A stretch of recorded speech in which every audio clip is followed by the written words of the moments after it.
So Joseph went in and told Pharaoh, "My father and my brothers, with their flocks and herds and all that they possess, have come from the land of Canaan. They are now in the land of Goshen." And from among his brothers he took 5 men and presented them to Pharaoh. Pharaoh said to his brothers, "What is your occupation?" And they said to Pharaoh, "Your servants are shepherds, as our fathers were." They said to Pharaoh, "We have come to sojourn in the land, for there is no pasture for your servants' flocks, for the famine is severe in the land of Canaan. And now please let your servants dwell in the land of Goshen." Then Pharaoh said to Joseph, "Your father and your brothers have come to you. The land of Egypt is before you. Settle your father and your brothers in the best of the land. Let them settle in the land of Goshen, and if you know any able men among them, put them in charge of my livestock." Then Joseph brought in Jacob his father and stood before Pharaoh. And Jacob blessed Pharaoh. And Pharaoh said to Jacob, "How many are the days of the years of your life?" And Jacob said to Pharaoh, "The days of my years of my sojourning are 130 years.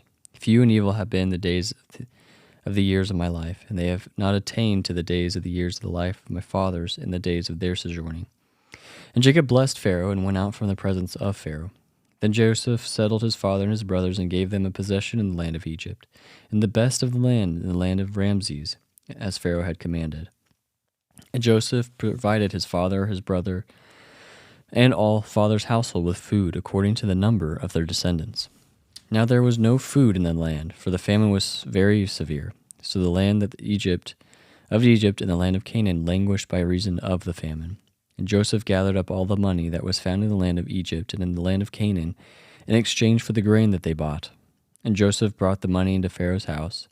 And when the money was spent in the land of Egypt and the land of Canaan, all the Egyptians came to Joseph and said, "Give us food. Why should we die before your eyes? For our money is gone." And Joseph answered, "Give your livestock, and I will give you food in exchange for your livestock, if your money is gone." So they brought their livestock to Joseph, and Joseph gave them food in exchange for their horses, the flocks, the herds, and the donkeys. He supplied them with food in exchange for all the livestock that year. And when that year was ended, they came to him the following year and said to him, "We will not hide from my lord that our money is all spent. The herds of livestock are my lord's. There is nothing left in the sight of my lord but our bodies and our land. Why should we die before your eyes, both we and our land? Buy us and our land for food, and we with our land will be servants to Pharaoh.